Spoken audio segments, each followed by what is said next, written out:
युवाओं के लिए रोज़गार सबसे अहम और सबसे प्रमुख विषय है। आपको पता है कि केंद्र सरकार ने अग्निपथ योजना जो शुरू की है, उसको लेकर पूरे देश में विरोध हो रहा है। ये सीधा मामला कहीं न कहीं बेरोज़गार युवाओं के रोज़गार से जुड़ा हुआ है। लिहाज़ा रोज़गार पर अगर किसी प्रकार का कुठाराघात होता है, तो उसका रिएक्शन हमें सड़कों पर देखने को मिलता है। और बिहार समेत अन्य प्रदेशों में जिस तरह की घटना हुई है, उसके बाद आशंका व्यक्त की जा रही है कि झारखंड में भी उस तरह की घटना हो सकती है। आज भी जो टीओडी का विरोध करने वाले छात्र थे, वो राजभवन के पास सड़कों पर उतरे।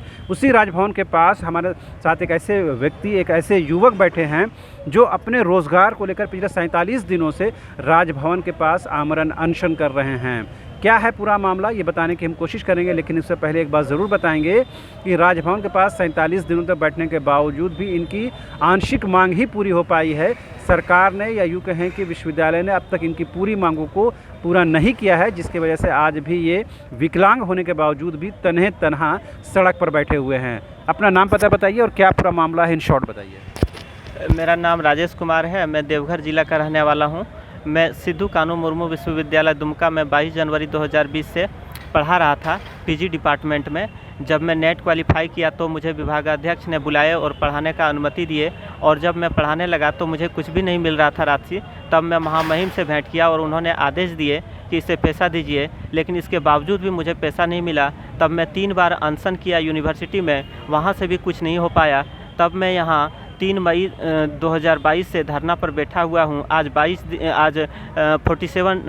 डेज 47 दिन हो गए हैं। इसके बावजूद भी मुझे न्याय नहीं मिल पाया है। बकाया राशि का भुगतान ज़रूर हुआ है, लेकिन मेरा मांग है कि मुझे पुनः पढ़ाने दिया जाए। मुझे हटा दिया गया है वहाँ से। 1 साल से अधिक समय तक मैं सेवा दिया और मुझे हटा दिया। मैं 70% दिव्यांग हूँ और मैंने सेवा दिया, मुझे हटा दिया। अब मैं कहाँ जाऊँगा? देखिए, मैंने कितना पत्र लिखा है महामहिम के नाम से कि मुझे न्याय दिया जाए, मुझे पुनः पढ़ाने का अनुमति दिया जाए। ये 8वां स्मरण पत्र है, ये 7वां स्मरण पत्र है, ये 6ठा स्मरण पत्र है। मैंने भेंट करने के संबंध में भी लेटर लिखा हूँ, ये है। उसके बाद मैं प्रधान सचिव को भी लेटर लिखा हूँ। मैंने मुख्यमंत्री को भी लेटर लिखा हूँ, मुख्य सचिव को भी मैंने लेटर लिखा है। ये समझने वाली बात है कि एक ऐसा दिव्यांग युवक जो सिद्धू कानू मुर्मू विश्वविद्यालय में कॉन्ट्रेक्चुअल तरीके से पढ़ाई कर रहे थे, पढ़ा रहे थे, अध्यापन कार्य करा रहे थे, बाद में इनको हटा दिया गया। वो उस पैसे का भुगतान भी नहीं किया गया। हालांकि बाद में बहुत पत्राचार करने के बाद कुछ आंशिक भुगतान किया गया है, लेकिन इनकी एक ही डिमांड है कि इनको अध्यापन कार्य से फिर से जोड़ा जाए। ये सीधे सीधे एक युवक के रोज़गार से जुड़ा विषय है, और वो ऐसा एक विषय है जो तमाम लोगों को कहीं ना कहीं टच करता है, कनेक्ट करता है। लेकिन इसे सरकार की या विश्वविद्यालय की असंवेदनहीनता ही कहेंगे कि किस तरह से इनह्यूमन तरीके से इनको बाहर कर दिया गया है, इनको पढ़ाने का मौका नहीं दिया जा रहा है। और अब ये राजभवन के पास पिछले 47 दिनों से आमरण अनशन कर रहे हैं, जबकि ये दिव्यांगता की वजह से चलने फिरने से भी माजूर हैं। आपने सुना होगा अभी जो आर्मी बहाली हो रही है, उसका भी विरोध हो रहा है। आप चूँकि अपने भी रोज़गार को लेकर लड़ाई लड़ रहे हैं, वो लड़के भी लड़ाई लड़ रहे हैं। क्या लगता है, जो सरकार होती है, ये विश्वविद्यालय होता है, ये शासन प्रशासन होता है, क्या युवाओं के रोज़गार को लेकर गंभीर नज़र नहीं आता है? मुझे लगता है कि एकदम गंभीर नज़र नहीं आते हैं, पूरी तरह से लापरवाह हैं। इसीलिए युवाओं के साथ आज इस तरह की समस्याएं हो रहा है। आज युवा दर दर भटक रहे हैं, और मुझे मेरे हालत को देख के अंदाज़ा लगा सकते हैं कि आज राज्य का, देश का स्थिति क्या है। मैं 1 वर्ष से अधिक समय तक यूनिवर्सिटी में सेवा दिया। मैं 2 बार नेट क्वालिफाई हूँ, 70% दिव्यांग हूँ। इसके बावजूद भी मैं 47 दिनों से धरना पर बैठा हुआ हूँ राजभवन के समक्ष। रोड पर कितना धूप है, यहाँ गर्मी है, वर्षा होता है, रात दिन में लगातार यहाँ बैठा हुआ हूँ। लगातार मैं फ़ोन भी करता हूँ।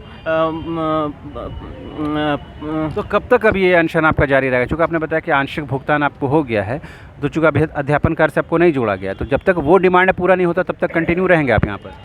हाँ, जब तक मुझे पुनः पढ़ाने का अनुमति नहीं दिया जाता है तब तक मैं रहूँगा। यदि मैं यहाँ से जाता हूँ तो मैं करूँगा क्या? मैं कहाँ जाऊँगा? कहाँ भटकूंगा। मैं इतने दिनों तक वहाँ सेवा दिया, उसके बाद मुझे निकाल दिया। मैं दिव्यांग हूँ, 70% दिव्यांग हूँ। मेरा एक ही चीज़ है नौकरी। यदि नौकरी से ही मुझे हटा दिया जाए तो मैं क्या कर सकता हूँ। मैं एलिजिबल भी हूँ, 2 बार नेट क्वालिफाई किया हूँ अर्थशास्त्र विषय से। मैं कितनी कठिनाइयों से मैं यहाँ तक पहुँच पाया, ये मैं शब्दों से बयान नहीं कर सकता हूँ। मैं काफ़ी संघर्ष किया हूँ। मैं जब स्कूल जाता था तो कोई भी दिन ऐसा नहीं होता था जिस दिन मैं रास्ता में नहीं गिरता था। दोनों बाहों में घाव होता था और खून निकलता था। इसके बावजूद भी मैं किसी भी दिन स्कूल जाना बंद नहीं किया। मैं हमेशा अपने क्लास में टॉप किया और मुझे 2005 में जब मैं 9th क्लास में था उस समय चिल्ड्रन साइंटिस्ट का पुरस्कार भी मिला। मैं प्रतिभावान छात्र रहा। मैं बहुत सीरियसली अपनी पढ़ाई के लिए रहा। इसके बावजूद भी मुझे नौकरी से हटा दिया गया, मुझे नौकरी नहीं मिल रहा है। तो मैं अब क्या कर सकता हूँ। आपने सुना किस तरह से राजेश ने बताया कि अपने बचपन के दिनों में और अब जवानी के दिनों में किस तरह से परेशानी के साथ, मुश्किलात के साथ इन्होंने अपनी पढ़ाई पूरी की और अध्यापन कार्य से भी जुड़े, लेकिन कुछ तकनीकी कारणों से इनको बाहर का रास्ता दिखा दिया गया। एक बेरोज़गार जो पढ़ा लिखा है और काबिल है, एलिजिबल है कि वो अध्यापन कार्य से जुड़ सकता है, पढ़ा सकता है, वैसे छात्र को कहीं न कहीं अपने जो हक़ है उससे महरूम करने की कोशिश की जा रही है। ऐसे एक नहीं, हज़ारों छात्र आपको मिल जाएंगे जो अपनी तकलीफ़ और परेशानी बयान करने के लिए तत्पर रहते हैं।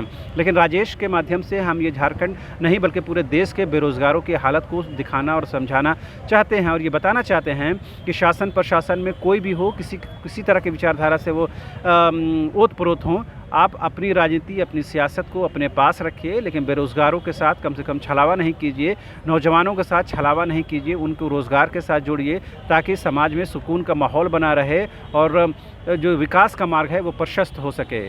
धन्यवाद।